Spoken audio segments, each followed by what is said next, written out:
before I start, I'll just explain a little bit about my story, a little bit. So there came a turning point in my life when I started to wake up and realize the presence that I hold in this world. And I realized that I wasn't in the best mental state. I had gone through a few things and I had a really negative outlook on life. And I realized that my presence, I was just being a shit human. Like really, I was just, when you meet up with someone and you hang out with them and then you walk away feeling worse than how you kind of met them. You know those people and they kind of suck the energy out of you? I was one of those people. And I started to realize that, and I realized I didn't want to be that anymore. So through a massive process, which I'm not going to get into, I went back to my roots of creativity, kindness, playfulness. I started to find myself again, and she was young, and she was bright, and she wore colours, and I used to wear black, but now I wear pink, and I started to become happy, and I thought I want to share this with everyone. So I started up a project. It's a blog and a website, so I explain a little bit about my perspective on life, but also there's a kindness side to it where I have these kindness cards, the Vani Be Kind card, and what they are is you pass them on with a random act of kindness. So it could be anything like buying a flower for a stranger, and you pass on the card, and the card says, if you've been inspired by this kind act, pass it on. So hopefully there will be a ripple effect of kindness. And I have some cards with me and a few envelopes, so you're all welcome to come and get some off me. They're all free. But yeah, so that's kind of what I'm doing at the moment. And part of the creative side that I found again was expressing myself through spoken word poetry, which I hadn't really done before. But yeah, I just randomly do it. So I'm going to show you some today. So yeah. Wait, I'm going to take this off. This is okay.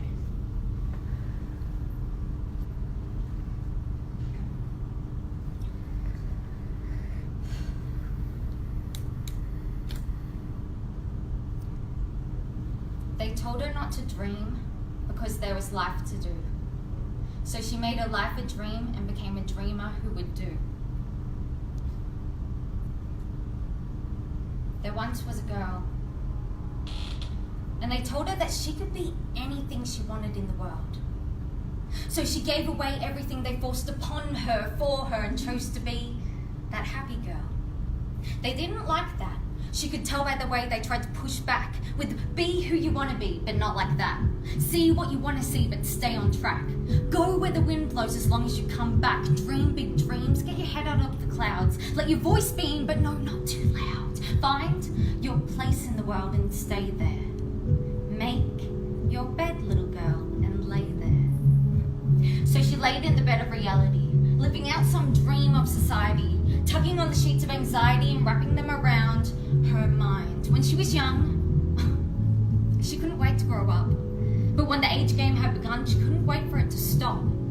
It was like she was bypassing all the fun and being dropped off at the bus stop of never really ever fitting in.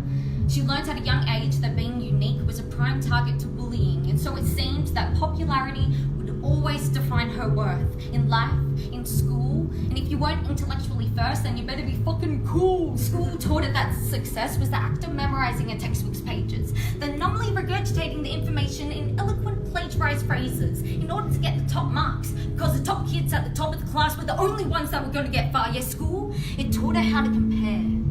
It taught her how to manifest some fears that shouldn't be there, overloading her mind into the depths of despair that definitely she is not enough. But she should stand up, toughen up, speak up, then shut up. So she locked up everything she was ever feeling. She couldn't find it in school. There was no written rules for what she was needing to navigate how she felt. There was no essays or extra readings encouraging any sort of help in understanding herself, in understanding her mental health. There was more wealth put on cheating, competing, trying to be the best, dying to win success, but choosing a rich, creative mind over money apparently made her worthless, so she worked less on creativity. and suppressed any sort of individuality to just be like the rest. So when the impulses came, and the tears couldn't put out the flames of emotion that was driving her insane, then how was she ever meant to express them? Because she was never taught how to feel what's inside, never allowed the thought that to feel was alright. Because her parents always told her, no darling, don't cry, so her thoughts always forced her to hide her tears within her life. I'm fine. Because feeling her feels seems like a crime. Because caring that much means she's out of her mind. Because expressing herself was crossing a line into a territory that we haven't made space for in our hearts and minds. Because we haven't allowed ourselves the time to explore it, embrace it, turn around and face it. Instead, she became complacent in this lukewarm society that we call home, where our search to celebrate ourselves goes as far as an app that's in our phone, a double tap on a photo. Yeah, no wonder she doesn't know how to love. She's too busy putting this feeling of love so high above her on a pedestal that when she realizes it's too high to touch or take, she tried to replicate or recreate it in something like the high of a pill. And in faking it till she's faded to keep throwing her worth into this self-destructive wishing world. Then build a ladder out of the feelings that she hated to try and climb it blindsided and jaded to find that she's still stuck in hell, lugging baggage full of feelings that she still hadn't felt. All for the sake of protecting her ego. Because she made the mistake not to love or let go or to feel. So she put up walls in the hope that something real might come around and take the time to try and knock them down, but she built her walls so tall and wide, stacked up with insecurities and lies that she couldn't even acknowledge when someone tried to get through to her. Fear had become her only friend. And every night he would put her to bed and make her wish to never wake up again.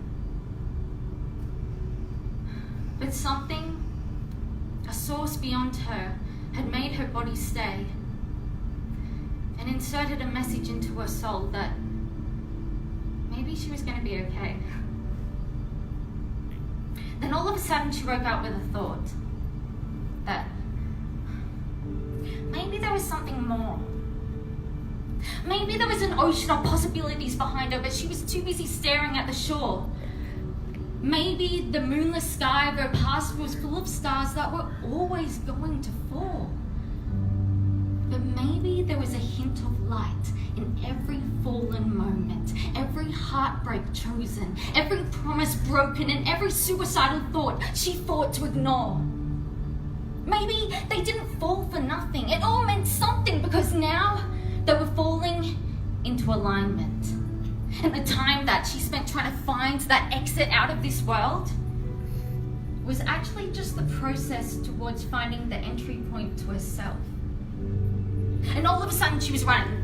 She didn't know where to start, but she knew she had to begin. Running, climbing, jumping towards something, not without but within. She started feeling, breathing, thinking, dreaming. She started to be a human being alive.